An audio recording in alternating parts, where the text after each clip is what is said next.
नमस्कार, मैं विशाल सिंह और आप देख रहे हैं आई इंडिया। अभी तक किसी भी मामले में पूछताछ के नाम पर मनमानी की सरकार चलाने वाली पुलिस के पावर फिलहाल फ्यूज कर दिए गए हैं। अब पुलिस हर किसी को थाने बुलाकर पहले की तरह पूछताछ नहीं कर सकेगी। अगर पूछताछ करना जरूरी है तो खुद पुलिस को मौके पर जाना होगा।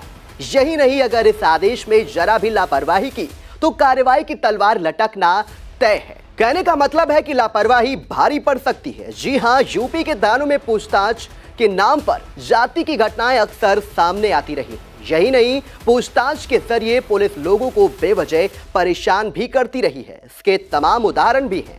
कुछ मामले तो कोतवाली थानों की दहलीज के अंदर ही दम तोड़ जाते हैं और जो मामले थानों की दहलीज लांघकर बाहर आ जाते हैं उनमें पुलिस की किरकिरी होती है। इसी को लेकर यूपी डीजीपी ने नया आदेश जारी कर दिया है। तो आइए आपको इस पूरे मामले से रूबरू कराते हुए हम ये भी बताएंगे कि आदेश किसने और किस वजह को लेकर दिया है। इस आदेश के बाद किन लोगों को पुलिस थाने पर नहीं बुला सकेगी।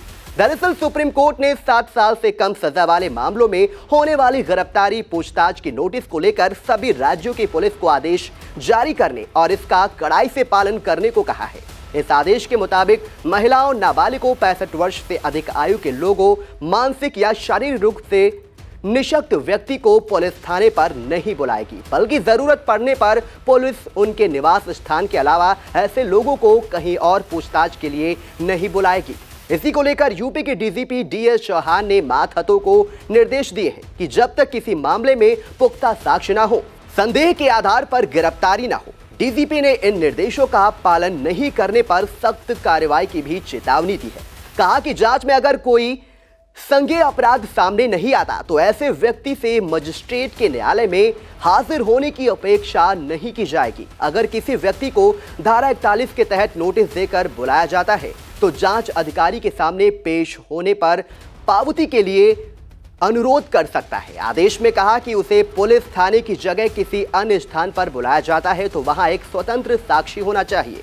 किसी कारणवश वो तय तारीख पर नहीं आता है तो उसे जांच अधिकारी अधिकतम 4 दिन का और समय दे सकता है। यही नहीं, महिलाओं को पूछताछ के लिए थाने पर नहीं बुलाया जाएगा। पूछताछ उसी जगह पर करनी होगी जहां महिलाएं रहती हैं। इस दौरान परिजनों और महिला पुलिस की मौजूदगी जरूरी है। वहीं बच्चों, बुजुर्गों और दिव्यांगों से उसके परिवार के सदस्यों, संरक्षकों या फिर किशोर कल्याण अधिकारियों की मौजूदगी में पूछताछ की जाएगी। डीजीपी ने इस आदेश को नहीं मानने वालों पर कार्रवाई की चेतावनी दी है। फिलहाल इस आदेश से ऐसे लोगों को बड़ी राहत मिलेगी। वहीं पुलिस की मनमानी भी काफी हद तक रुकेगी। लेकिन देखना यह होगा कि पुलिस महकमे में सूबे के सबसे बड़े अधिकारी के आदेश का जमीनी स्तर पर मातहत कितना पालन करते हैं, ये तो आने वाला समय ही बताएगा। यहां पर हम इस बात को इसलिए कोट कर रहे हैं कि इससे पहले भी बहुत से आदेश पुलिस विभाग के लिए जारी होते हैं लेकिन दम तोड़ जाते हैं। लेकिन उम्मीद है कि शायद इस बार ऐसा नहीं होगा, क्योंकि आदेश महकमे के सबसे बड़े साहब का है। डीजीपी के इस आदेश को लेकर आप लोग क्या सोचते हैं, कमेंट में जरूर बताएं। हमें दीजिए इजाजत। सच्ची और सटीक खबरों के लिए देखते रहिए आई इंडिया।